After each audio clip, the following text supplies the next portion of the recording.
ओवैसी ने मुख्यमंत्री योगी आदित्यनाथ के कठमुल्लापन और उर्दू को लेकर जो बातें थीं उसको लेकर जवाब दिया है। देखिए, ओवैसी और योगी आदित्यनाथ जी एक ही बात है, वो एक सिक्के के दो पहलू हैं।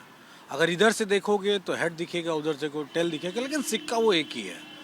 सबसे महत्वपूर्ण बात यह है कि आखिर ये दो लोग आपस में क्यों सवाल जवाब करते हैं, क्या लाभ लेना चाहते हैं पॉलिटिकल। लेकिन मैं एक बात जानना चाहता हूँ, अगर योगी जी कहते हैं कि कोई उर्दू से साइंटिस्ट नहीं बन जाता है, तो योगी जी को उत्तर प्रदेश के लोगों को ये बताना चाहिए वो कौन सी भाषा है जिससे लोग साइंटिस्ट बनते हैं।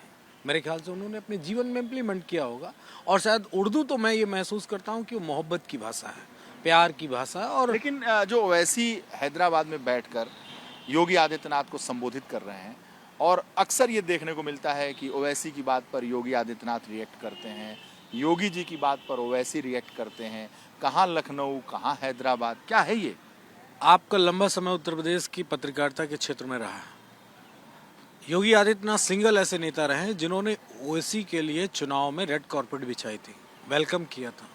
समाजवादी पार्टी ने आने पे भी स्ट्रिक्शन लगा दिए थे, रोक थी।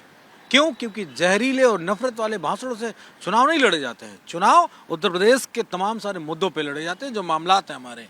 लेकिन योगी आदित्यनाथ इसलिए अपने बड़े भाई, उनको बड़ा भाई मैं कहूँगा चूँकि सिक्के के दो पहलू हैं, तो वो बड़े भाई हैं उनके, और दोनों लोग जब बोलते हैं तो दोनों लोगों को बड़ा लाभ होता है, नुकसान उत्तर प्रदेश की जनता का होता है और बड़ा नुकसान होता है। इसलिए मैं यही कहूँगा योगी आदित्यनाथ को इस कार्यकाल में उत्तर प्रदेश की जनता के लिए काम करना चाहिए। ओवैसी के सवालों का जवाब नहीं देना चाहिए। मेरे ख्याल से कद छोटा हो जाता है, वो अलग बात कि उनका कद छोटा ही है।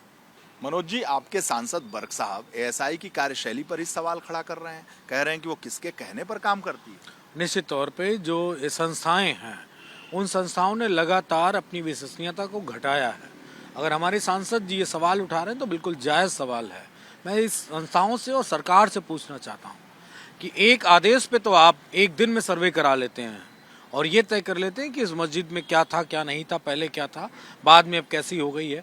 लेकिन अगर कोई उसकी रंग पुताई कराना चाहे और जहाँ पे उसकी आस्था है उस पर आप इस तरह के सवाल उठाते हैं, उस पर रोक लग जाती है और सरकार भी उसका सहयोग नहीं करती है, तो निश्चय ही मेरे ख्याल से ये सरकार पूरी तरीके से ध्रुवीकरण और सांप्रदायिकता को बढ़ावा देने के लिए इस तरह की चीज़ें कर रही है, जो मेरे ख्याल से उत्तर प्रदेश के पूरे सिस्टम के लिए घातक है। यानी आप बर्क साहब के सवाल को जायज़ ठहरा रहे हैं? बिल्कुल 100%। क्यों नहीं जायज़ ठहराया जाएगा? आप ये बताइए, हर चीज़ तो इस प्रदेश में हो रही है एक धर्म के लिए। क्या आप इस बात से एक्सेप्ट करेंगे कि एक धर्म के लिए सब कुछ है? हेलीकॉप्टर है, फूल है और उनके लिए व्यवस्थाएं हैं, दरवाजे बंद हैं, हर चीज़, सड़कों को जाम कर दिया गया, और एक लोगों के लिए उनकी प्रैक्टिस के लिए, उनको अपने रिलीजन की प्रैक्टिस के लिए समय न दिया जाए, उनके पर रोक लगा दी जाए, तो ये जाति है। और जाति के खिलाफ श्रद्धेय नेताजी ने कहा था कि जब भी कहीं अन्याय अत्याचार हो तो समाजवादियों तुम्हारी ड्यूटी बनती है कि उसके खिलाफ लड़ो और बोलो। इसलिए हमारी आवाज़ है और लगातार इस सरकार से आवाज़ रहेगी।